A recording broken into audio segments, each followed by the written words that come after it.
ആയി ഭയങ്കര എന്താ പറയാ ഫ്രസ്ട്രേറ്റഡ് ആയിട്ട് നിൽക്കുന്ന ഒരു കൂട്ടം ആൾക്കാരാണ്. അയ്യേ എന്താടാ നാറികളെ, ഞാനൊരു കാര്യം പറഞ്ഞു വരുമ്പോ നിങ്ങള് ഇത് ബംഗാളി ലുക്കാ ബ്രോ.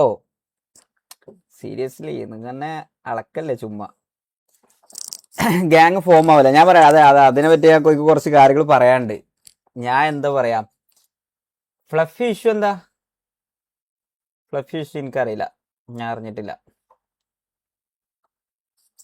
ഗൈസ്, നിലവില്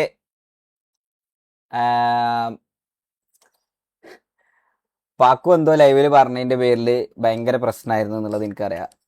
ഈവൻ ഞാനും അതിൽ കുറച്ച് ബാഡായിരുന്നു. അതുകൊണ്ട്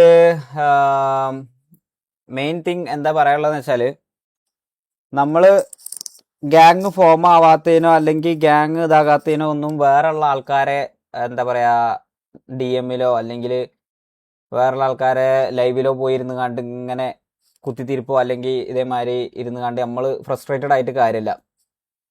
ഈവൻ നമ്മളെ മെമ്പേഴ്സിന്റെ ലൈവിൽ തന്നെ, ഇന്റെ ലൈവ് അല്ലാതെ ഇപ്പം ഞാനല്ലാത്ത ബാക്കി ഈവൻ വരുന്ന ചാരൻ അങ്ങനെ തുടങ്ങി എല്ലാവരുടെ ലൈവിലും പോയിങ്ങാണ്ട് ഈ പറഞ്ഞ പോലെ ഇങ്ങനെ അവരെ ട്രിഗർ ആക്കുമ്പം അവരോരോന്ന് പറഞ്ഞു പോകും. മനസ്സിലായാ? ഒരു പർട്ടിക്കുലർ മൊമെന്റ് എത്തുമ്പോൾ നമുക്ക് തന്നെ തോന്നും മയിര് ഇതൊന്നും നടക്കൂല, ഇത് നമുക്ക് നടപടി ആവണ കേസല്ല എന്നുള്ളത് തോന്നിപ്പോകും. അപ്പം അങ്ങനെ തോന്നിപ്പിക്കാനുള്ള ഒരു സാധനം നിങ്ങൾ തന്നെ ചാറ്റായിട്ട് ക്രിയേറ്റ് ചെയ്യരുത്. മനസ്സിലായില്ലേ?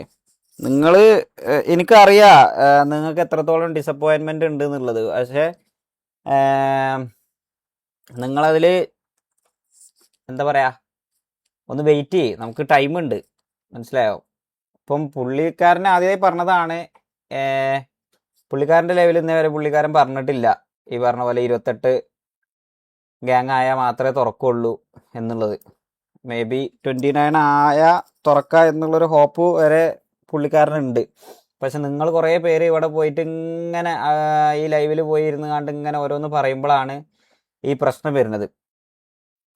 നമ്മൾ server degradation not allowed. Server degrade ചെയ്യാന്ന് പറഞ്ഞു കഴിഞ്ഞാൽ ഇവര് ആക്കത്തില്ല എന്ന് പറഞ്ഞു കഴിഞ്ഞാൽ പല സർക്കംസ്റ്റാൻസസ് കൊണ്ട് ഞാൻ പറഞ്ഞുതരാം. ഇവർക്ക് ഇപ്പം നിലവിൽ ചെയ്തു തരാൻ പറ്റാത്തതുകൊണ്ടാണ്. മനസ്സിലായോ? അപ്പം ഞാൻ ഇപ്പം എനിക്കിപ്പം സെർവറിൽ ഈ പറഞ്ഞ പോലെ കുറേ ആൾക്കാരെ എനിക്ക് അല്ലാതെ അറിയുന്ന ആൾക്കാരുണ്ട്. മാനേജ്മെന്റ് സൈഡിലൊക്കെ കുറേ പേര് അറിയുന്ന ആൾക്കാരുണ്ട്. ഞാൻ അന്വേഷിച്ചിടത്തോളം നോർമലി ഒരു ഗ്യാങ് ആപ്ലിക്കേഷൻ ഇട്ട് കഴിഞ്ഞാൽ അടുത്തൊരു ഗ്യാങ് ആപ്ലിക്കേഷൻ അല്ലെങ്കിൽ അടുത്തൊരു ഗ്യാങ് ഫോം ആണെന്നുണ്ടെങ്കിൽ യൂഷ്വലി ഒരു 1 മന്ത് അല്ലെങ്കിൽ ഒരു 40 ദിവസം 45 ദിവസം 1.5 മാസമൊക്കെ മിനിമം എടുക്കാറുണ്ട്.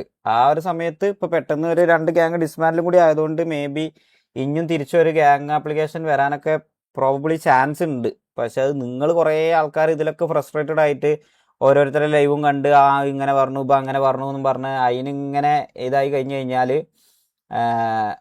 ഒന്നും നടക്കാൻ പോകില്ല. അപ്പം ഒന്ന് ചില്ലായി ഒന്ന് വെയിറ്റ് ചെയ്യുക. പിന്നെ ഈ പറയപ്പെട്ട പല കാരണങ്ങൾ കൊണ്ടും ഞാൻ എൻ്റെ സൈഡിൽ നിന്ന് ഇപ്പം നമ്മളെ RG7 ബാക്കി മെമ്പേഴ്സിനോട് സംസാരിച്ച് നമ്മളെടുത്തൊരു ഡിസിഷൻ എന്ന് പറഞ്ഞു കഴിഞ്ഞാൽ, ഞാൻ എൻ്റെ സൈഡിൽ നിന്ന് ഞാൻ ഫൈനലായിട്ട് ഞാൻ പറയണത് എന്താ വെച്ചാൽ, നമ്മളെന്തായാലും എക്സലാൻറ്റിസിൽ കറൻ്റ്ലി ഇനി ഇപ്പോൾ നോക്കണില്ല.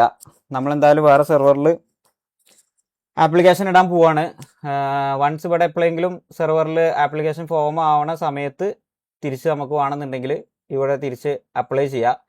അല്ലാതെ ഇത് ഇന്ന് വരും നാളെ വരും എന്ന് എഴുതിയാണ്ട് ഇങ്ങനെ നിൽക്കുമ്പം ഇവിടെ പല ക്രൈറ്റീരിയാസിൻ്റെ പേരിൽ ഇതിങ്ങനെ മാറുന്നതുകൊണ്ട് നമുക്ക് ഇതിങ്ങനെ നമ്മളെ ഒരു ഓർഗ അല്ലെങ്കിൽ നമ്മളെ ഒരു സാധനം, നമ്മളെ റിക്രൂട്ട്മെൻറ്റ്, നമ്മളെ കുറേ കാര്യങ്ങൾ ഈ പറഞ്ഞ പോലെ ഡിലേ ആയിക്കൊണ്ട് നിൽക്കുകയാണ്. നമുക്കൊന്നും ചെയ്യാൻ ഞാൻ വിചാരിച്ചത് എന്താണെന്ന് വെച്ചാൽ കുറച്ച് ദിവസമൊക്കെ RP ആയിട്ട് ചെയ്ത് നമുക്ക് നല്ല രീതിയിൽ RP ഒക്കെ ആയിട്ട് ആ പഴയ ഓൾഡ് ഡേയ്സ് ഒക്കെ നമുക്കൊന്ന് റീക്രിയേറ്റ് ചെയ്യാനൊക്കെ പറ്റുകയാണെന്നുണ്ടെങ്കിൽ അങ്ങനെ നല്ല രീതിക്ക് പോകട്ടെ എന്നായിരുന്നു ഞാൻ വിചാരിച്ചിരുന്നത്. പക്ഷേ ഇത് പോകെ പല രീതിക്കും ഡിസപ്പോയിൻ്റ് ആവുന്നുണ്ട് നിങ്ങൾ എന്നുള്ളത് എനിക്ക് പിന്നീടാണ് മനസ്സിലായത്. അതിൻ്റെ ഒരു എക്സ്ട്രീം എന്ന് പറഞ്ഞു കഴിഞ്ഞാൽ, ഞാൻ ഇന്നിപ്പം പാക്കു ആ ലൈവിൽ പറഞ്ഞതിൻ്റെ പേരിൽ മാത്രം ഞാൻ സീരിയസ് ആയിട്ട് പറയാ, നിങ്ങൾ കുറേ പേര് ഗ്രൂപ്പിൽ ഇരുന്നുകൊണ്ട് ഓരോന്ന് പറയണതിന് ഞാൻ ഇന്നേ വരെ ഒരാളെ ഗ്രൂപ്പിലും ഇന്നെ പറ്റി എന്തെങ്കിലും മോശം പറയുക അല്ലെങ്കിൽ വേറെ ആരെ പറ്റി എന്തെങ്കിലും മോശം പറയുക ചെയ്തിട്ടുണ്ടെങ്കിൽ ഞാനത് ഒരു ക്ലിപ്പായി കണ്ട് ഇന്നേ വരെ എൻ്റെ ലൈവിൽ ഞാൻ കൊണ്ടുവന്നുകൊണ്ട് അത് റിയാക്ട് ചെയ്തിട്ടില്ല. ഗ്രൂപ്പുകളിൽ ചർച്ച ചെയ്യണത്, കാരണം ഗ്രൂപ്പ് എന്ന് പറഞ്ഞു കഴിഞ്ഞാൽ പബ്ലിക് ഗ്രൂപ്പുകളാണ്. പ്രത്യേകിച്ച് നമ്മളെ ഫാമിലി ഗ്രൂപ്പുകളാണെന്നുണ്ടെങ്കിൽ പോലും അവിടെ നമുക്ക് കൺട്രോൾ ചെയ്യണതിനൊക്കെ ഒരു ലിമിറ്റേഷൻസ് ഉണ്ട്. അതിൽ AI റോബോട്ടുകളൊന്നും വെച്ചിട്ടില്ല. ഒരു സ്റ്റിക്കർ വരുമ്പോഴത്തിന് ഡിലീറ്റ് ആക്കാനും അല്ലെങ്കിൽ ഒരു വോയിസ് വരുമ്പോഴത്തിന് ഡിലീറ്റ് ആക്കാനൊന്നും അതിൽ അങ്ങനത്തെ ഒരു സംവിധാനങ്ങളൊന്നും നിലവിലില്ല. അപ്പോൾ ഇത് അഡ്മിൻസ് ഒക്കെ ഇതെല്ലാം കേട്ട് കണ്ടറിഞ്ഞ് ഇതൊക്കെ നോക്കി വരുമ്പോഴത്തിന് വോയിസ് ഒക്കെ എത്തേണ്ടടുത്ത് എത്തിയിട്ടുണ്ടാവും. എന്നിട്ട് പിന്നെ അതിനൊക്കെ ഓരോരുത്തർ എല്ലാവരും ലൈവിൽ റിയാക്ട് ചെയ്യാൻ തുടങ്ങി കഴിഞ്ഞ് കഴിഞ്ഞാൽ അത് നമുക്കൊന്നും ചെയ്യാൻ പറ്റൂല, ചെയ്യാൻ കഴിയണമല്ല. പക്ഷെ അതൊക്കെ ഫൈനലി അത് മണ്ടക്ക് വന്നിരിക്കുന്നത് ഷെയ്ഖിന്റെ ഗ്രൂപ്പിൽ നടന്നത്. ഷെയ്ഖിന്റെ ഗ്രൂപ്പ്, മാക്കിന്റെ ഗ്രൂപ്പ്, ഈ ഒരു സംഭവമാണ് വരിക. അപ്പം അതിനൊക്കെ കൺട്രോൾ ലിമിറ്റേഷൻസ് ഉണ്ട് എന്നുള്ളത് ആദ്യം എല്ലാവരെയും ഒന്ന് ഓർമ്മിപ്പിക്കുകയാണ് ഫസ്റ്റ് ഓഫ് ഓൾ. പിന്നെ വേറൊരു കേസ് എന്താണെന്ന് വെച്ചാൽ ഈ പറഞ്ഞ പോലെ നിലവിൽ വേറെ സിറ്റിയിൽ ആപ്ലിക്കേഷൻ ഇടാൻ ഫൈനലായിട്ട് തീരുമാനിച്ചു. അതാവുമ്പോൾ മിന്നലിനും ടർബോക്കും എല്ലാവർക്കും കളിക്കാനും പറ്റും. പിന്നെ നമുക്ക് നമ്മൾ റിക്രൂട്ട്സ് അവിടെ എടുക്കുക. വൺസ് ഇവിടെ എപ്പോഴെങ്കിലും തിരിച്ച് ഈ പറഞ്ഞ പോലെ ആപ്ലിക്കേഷൻ ഓപ്പൺ ആവണ സമയത്ത് നമുക്ക് തിരിച്ചു വരാം, മേ ബി പറ്റുകയാണെന്നുണ്ടെങ്കിൽ. ഇനിയിപ്പോൾ എനിക്കറിയാം അതിൽ നിങ്ങൾ കുറേ പേർക്ക് ഡിസപ്പോയിൻമെൻറ്റ് ഉണ്ട്. സെർവർ ഏതാന്നുള്ളത് ആക്ച്വലി ചൂസ് ചെയ്തിട്ടില്ല. അത് അങ്ങനത്തെ ഒരു അഭിപ്രായം എല്ലാവരും ഫൈനലൈസ് ചെയ്തു. അപ്പം നമുക്ക് എന്തായാലും അത് നോക്കിയിട്ട് ഏതാ ബെറ്റർ എന്ന് വെച്ചാൽ പോവാ. ഇനി അതുമല്ല അതിൻ്റെയൊക്കെ അപ്പുറത്ത് ഇങ്ങനത്തെ ഒരു സിറ്റുവേഷൻ വന്നപ്പോൾ എനിക്ക് നിങ്ങളെ ഈ എക്സ്ട്രീമിറ്റി എന്താന്നുള്ളത് എനിക്ക് മനസ്സിലായത് ഈ പറഞ്ഞ പോലെ ഞാൻ VC വന്നിരുന്നപ്പം ഇതേമാതിരി, ഞാൻ പേര് പറയണില്ല, 3 ആൾക്കാർ ഇതേമാതിരി VC വന്നിട്ട് എൻ്റെ അടുത്ത് പറഞ്ഞു, നമ്മൾ തന്നെ ഓഡിയൻസും നമ്മൾ തന്നെ വെൽവിഷേഴ്സും ആയിട്ടുള്ള ആൾക്കാർ പുതിയ സെർവർ തുടങ്ങണതിനെ പറ്റിയിട്ടും ഫാൽക്കൺ വരുമോ, ഫാൽക്കൺ VHലല്ലേ ഗൈസ്, ഫാൽക്കൺ വരാൻ ചാൻസ് ഇല്ല. പുതിയ സെർവർ തുടങ്ങാൻ അതിന് ഇനി എത്ര എക്സ്പെൻസ് ആയാലും വേണ്ടില്ല, 20 ലക്ഷം ആണെന്നുണ്ടെങ്കിൽ 20 ലക്ഷം തരാം, പുതിയ സെർവർ തുടങ്ങാം, നമുക്കായിട്ട് തന്നെ ഒരു സെർവർ തുടങ്ങാം. അപ്പം അതിൻ്റെ ഡിസിഷൻ അത്രത്തോളം നിങ്ങൾ തിങ്ക് ചെയ്യണമെന്നുണ്ടെങ്കിൽ എനിക്കറിയാം നിങ്ങൾ ഈ RC7 വേണ്ടിയിട്ട് എത്ര വെയിറ്റ് ചെയ്യുന്നുണ്ടെന്നുള്ളത്. അതുകൊണ്ട് എനിക്കറിയാം ഒരു പുതിയ സെർവർ തുടങ്ങാന്ന് പറഞ്ഞു കഴിഞ്ഞാൽ അത് അത്ര ഈസി മാറ്റർ ഒന്നും അല്ല. എന്താ പറയുക, അതിനൊക്കെ 20 ലക്ഷം 25 ലക്ഷം റുപ്യൊക്കെ ചിലവാക്കാന്ന് പറഞ്ഞാൽ അതിന് പോലും റെഡി ആയിട്ട് നമ്മളെ ആൾക്കാർ, പേര് ഞാൻ പറയേണ്ട ആവശ്യമില്ല, നിങ്ങൾക്ക് ഒബ്വിയസ്ലി തിങ്ക് ചെയ്താൽ മനസ്സിലാവും ആരേക്കാരം അത്രയും ഫണ്ട് തരാമെന്ന് പറഞ്ഞിട്ടുണ്ടെന്നുണ്ടെങ്കിൽ അതെന്തായാലും ആരൊക്കെക്കാരം എന്നുള്ളത് അറിയാം. അപ്പോൾ അതിന് മെമ്പേഴ്സിനെയും ഗാങ്സിനെയും കിട്ടാൻ റിസ്ക് ഏക്കാരെന്ന് പറഞ്ഞപ്പം വരുന്ന അവിടെ കളിക്കുന്ന പ്ലെയേഴ്സിന് വരെ വീക്കിലി എന്തൊക്കെ പറയാം, വീക്കിലി അവിടെ കളിക്കുന്ന പ്ലെയേഴ്സിന് ലോഗ് ചെക്ക് ചെയ്തിട്ട് എത്ര ഹവേഴ്സ് കംപ്ലീറ്റ് ചെയ്തു അതിനനുസരിച്ച് ഓൾക്കൊരു പേ ഔട്ട് കൊടുക്കുക, അവിടെയുള്ള സ്റ്റാഫുകാർക്ക് സാലറി കൊടുക്കുക. എന്നാലും കുഴപ്പമില്ല, ഒരു സെർവർ തുടങ്ങിയിട്ട് എല്ലാവരും വരുത്തുക. എന്നാലും പേര് കുറേ വരുന്നുണ്ട് എനിക്കറിയാം, എന്നാലും വിഷയമില്ല, നമുക്കത് ചെയ്യണം എന്നുള്ള രീതിയിൽ വിട്ടുകൊടുക്കാൻ പറ്റൂല, താന്നു കൊടുക്കരുത്. നമ്മൾ താവുണ്ട് എന്ന് കണ്ടു കഴിഞ്ഞാൽ നമ്മളെ ഇല്ലാതാക്കാൻ വേണ്ടി കണ്ട് നമ്മളെ ഇതേപോലെ വാച്ചിങ്ങും എല്ലാം ഡ്രോപ്പ് ഔട്ട് ആക്കാൻ പലതൊക്കെ ചിലപ്പോൾ നടന്നു എന്ന് വരും. അതിലൊന്നും താന്നു കൊടുക്കരുത് എന്ന് പറഞ്ഞാൽ അത്രയും സപ്പോർട്ട് ചെയ്യാൻ നമുക്ക് അത്രയും ആൾക്കാർ ബാക്ക് എൻഡിൽ ഇരുന്ന് ചെയ്തു തരാമെന്ന് പറയുമ്പോൾ ഈ പറഞ്ഞ പോലെ നിങ്ങളെ കുറേ ആൾക്കാരെ ഞാൻ വെറുതെ ഡിസപ്പോയിൻറ്റഡ് ആക്കിയിട്ട് കാര്യമില്ല എന്നുള്ളൊരു സംഭവം എനിക്കുണ്ട്. അതുകൊണ്ട് നമ്മളെന്തായാലും കറൻ്റ്ലി നമ്മൾ വേറെ സിറ്റിയിൽ ആപ്ലിക്കേഷൻ ഇടും. അപ്പോൾ ഈ പറയപ്പെട്ട എനിക്ക് ഒരാളോടും എനിക്ക് ഹെയ്റ്റ് ഇല്ല, ഒരാളോടും ഒന്നും എനിക്ക് പ്രത്യേകിച്ച് ഇതാക്കാനോ എന്താ പറയുക സപ്പോർട്ട് ചെയ്ത് തന്നിട്ട് ആൾക്കാരെ മാത്രമേ അവിടെ ഉള്ളൂ. അപ്പോൾ പിന്നെ ഒരു മിനിറ്റ്, ഹലോ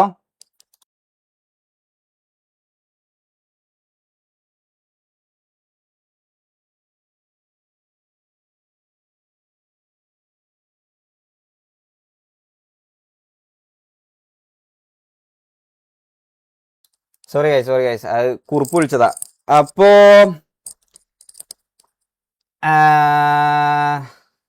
ഇല്ല ഞാൻ പറഞ്ഞില്ല പുതിയ പോണ സിറ്റി ഏതാന്നുള്ളതൊന്നും തീരുമാനിച്ചിട്ടില്ല.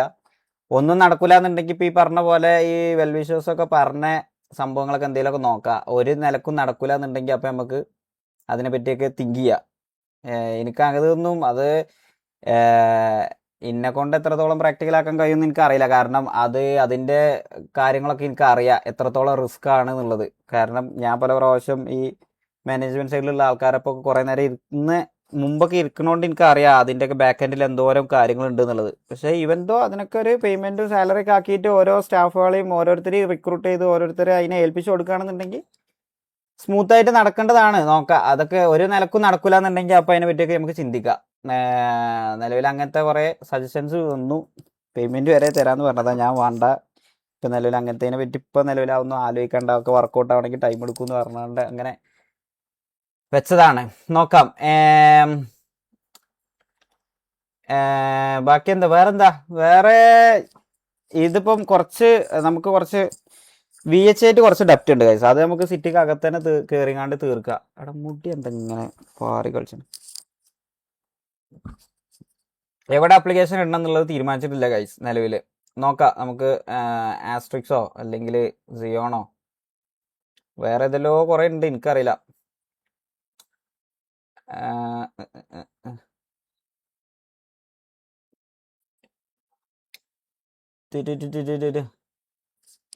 എക്സലാൻഡിസ് മതി ബ്രോ, എക്സൽ മതി ബ്രോ എന്ന് പറഞ്ഞു കഴിഞ്ഞാൽ ആര്, മറ്റേ എക്സലറേറ്റിനാണോ അതോ എക്സലാൻഡിസിനാണോ നിങ്ങൾ പറയുന്നത്?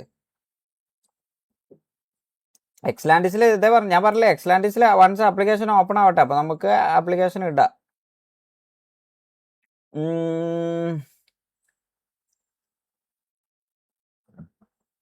നമുക്ക് എന്തായാലും സിറ്റി കയറാം ഗൈസ്. ആർ പി അടക്കം എന്നാ പറഞ്ഞത്, RP അടക്കം. റിക്രൂട്ട്മെന്റ്സ് ഒന്നും ഞാൻ ഇപ്പോൾ പറയില്ല. റിക്രൂട്ട്സ് ഞാൻ പറഞ്ഞില്ല, ഞാൻ എന്താ പറയുക, അതിനൊക്കെ അതിൻ്റെതായ ടൈം ആകുമ്പം ഇനി ഞാൻ കാര്യങ്ങൾ സംസാരിക്കും. ഇപ്പം എനിക്ക് അതിനെ പറ്റി നിലവിൽ റിക്രൂട്ട്മെൻറ്റ് കയറ്റിയൊന്നും പറയേണ്ട ആവശ്യം നിലവിലില്ല. അത് നമ്മൾ വൺസ് ഗ്യാങ് ഫോമായി അല്ലെങ്കിൽ അതിൻ്റെ ഇടയ്ക്ക് എന്തായാലും റിക്രൂട്ട്മെൻറ്റൊക്കെ അതിൻ്റെതായ കാര്യങ്ങൾ ചെയ്ത് കണ്ട് തന്നെ നമ്മൾ റിക്രൂട്ട്സ് എടുക്കും. ആസ് യൂഷ്വൽ നമ്മൾ മുമ്പൊക്കെ എങ്ങനെ MRCയിൽ ചെയ്തതെന്ന് വെച്ചാൽ അങ്ങനെ തന്നെ ചെയ്യും. ഉസ്മാൻ അതേപോലെ ടർബോ, മിന്നൽ ഇവർക്കൊക്കെ കളിക്കാനും പറ്റും വേറെ സിറ്റിയിലാവുമ്പം. അപ്പം നോക്കാം, ഇവിടെ ഫോം ആവണ വരെ നമുക്ക് കൊടുക്കാം. ഇതൊക്കെ ഞാൻ കണ്ടതാണ്. ഇവിടെ VCയിൽ ഇനി ഇതൊന്നും കണ്ടെന്നിട്ടുണ്ട്, എല്ലാം ഞാൻ കണ്ടു.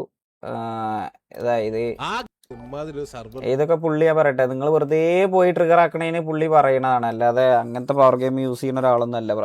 അത് ഫെയർ ആയിട്ട് ഡിസിഷൻസ് എടുക്കണ ഒരു പുള്ളി അങ്ങനെ അത് നിങ്ങളവിടെ പോയാണ്ട് ഇങ്ങനെ ട്രിഗർ ആക്കണേന് പറയുന്നതാണ്. ഇപ്പം മാലിക്കൊക്കെ ഫ്രസ്ട്രേഷൻ ആയി കണ്ട് അങ്ങനെ പറഞ്ഞു എന്നുള്ളൂ. അതേപോലെ അതൊക്കെ അങ്ങനെ കണ്ടാൽ മതി, മനസ്സിലായോ?